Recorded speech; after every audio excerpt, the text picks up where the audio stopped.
네, 2023년 8월 29일인가요? 이정훈입니다. 일본 높은 산 다테야마에 올라와 있습니다. 산장에서 해질녘을 배경으로 한번 찍어보는데 재밌네요. 지금 정일성 문제하고 홍범도 문제가 뜨겁게 다가오고 있는데 참 이게 보수적인 사람들도 판단을 못 하시는 것 같은데, 제가 반공으로 대한민국은 하나가 돼야 된다는 얘기를 했었습니다. 이 국제 정치를 할 때 가장 중요한 게 적을 규정할 줄 알아야 돼요. 적이 있을 때, 공동의 적이 있을 때 동맹이 맺어집니다. 적이 누군지 모르면은 국제 정치를 하기가 힘들어집니다. 지금 북한을 적으로 볼 것이냐, 우리 민족으로 볼 것이냐, 이게 큰 문제죠. 정일성은 저는 아예 말도 안 되는 자고, 홍범도를 굉장히 고민들 하실 겁니다. 홍범도 장군은 제가 말씀드린 대로 머슴 출신이었고, 그 다음에 호랑이 사냥꾼, 포수였죠. 또 그런 분들이 기계가 있고 용감하니까 이제 그렇게 독립운동을 하게 됐고, 그 당시 뭐 총 쏠 수 있는 사람들이 다 무너졌으니까 조선 군인들이 1905년 을사조약하면서 조선군이 해산되면서 잠시 독립군 의병활동하다가 무너지고, 그 다음에 뭐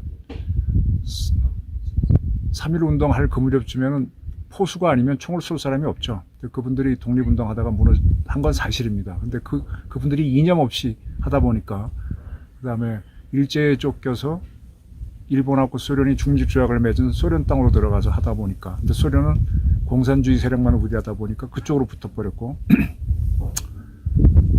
그거죠. 정일성은 아예 중국으로 붙어서 북한을 위해 뛴 자니까 의미가 없고, 홍범도 장군은 소련에 있으면서 또 조선인들을 중앙아시아로 소개할 때, 중앙아시아 카자흐스탄인가요? 거기 가서 이제 생을 마치셨는데, 우리는 일제한테 당한 게 맞습니다.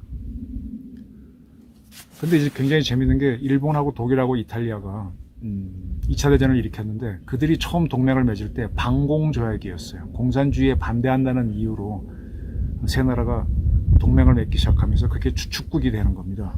그럼 미국, 영국은 뭐냐? 그들도 반공이긴 한데 일본이나 독일만큼 강력한 반공은 아니었어요. 때문에 소련하고 동맹을 맺어갖고 독일을 칠 수 있었던 거죠.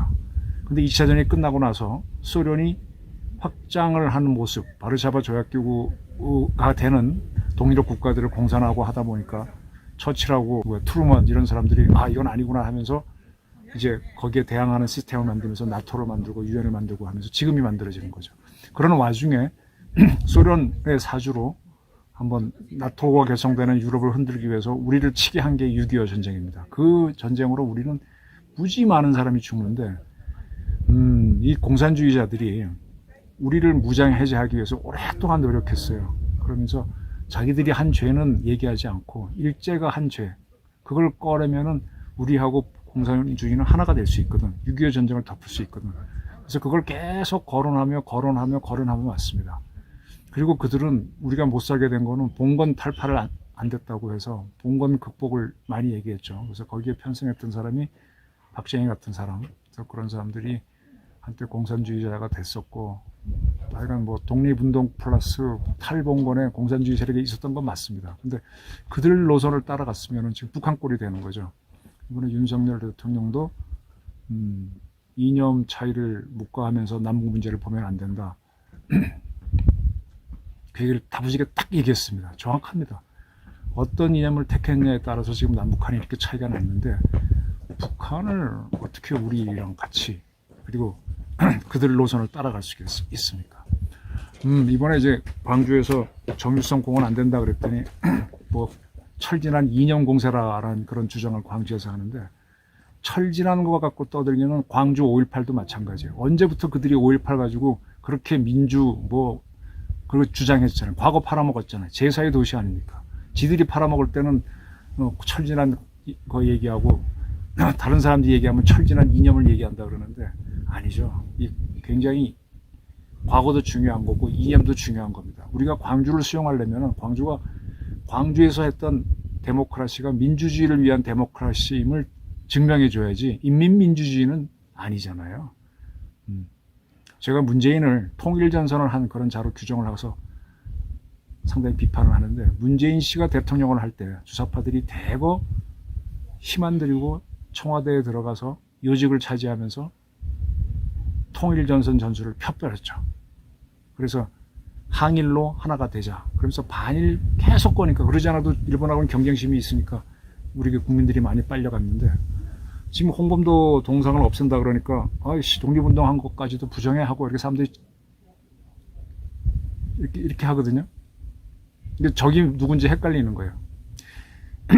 패전 이후에 일본이 미국의 군정을 받다가 7년 후에 독립을 하게 되죠. 52년도에.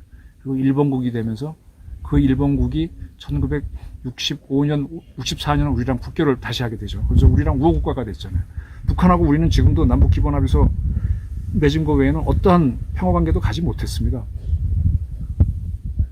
북한은 적이에요. 그 적과 싸우기 위해서 군대를 운영하고 우리 군인들을 만들고 있는데, 그런 조직에 홍범도를 집어넣고 또 신흥무관학교 만들었던 이화영 선생 동상도 집어넣는데, 신흥무관학교를 이은 게 대한민국 군은 아닙니다. 그건 분명히 해야 됩니다. 근데 뭐 그거는 일단 건너뛰고 이종찬 씨 조보고 하니까 넘어가는 것 같은데, 홍범도는 아니죠. 독립운동한 걸 인정해서 독립기념관에 그분의 동상을 두는 건 좋지만, 연세대학교, 고려대학교가 자기네 학교 정신에 따라서 우리는 이거다라고 가는데, 그걸 가지고 왜 난리를 핍니까? 그리고 대한민국 해군이 우리는 해군에서 계백함이라는 이름도 안 붙이죠. 패전한 나라의 장수라는 이유로.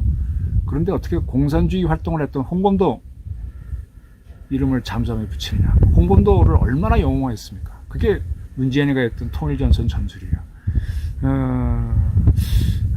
이렇게 의심하시는 분들이 많은데, 시간이 지나면 확연히 드러날 겁니다.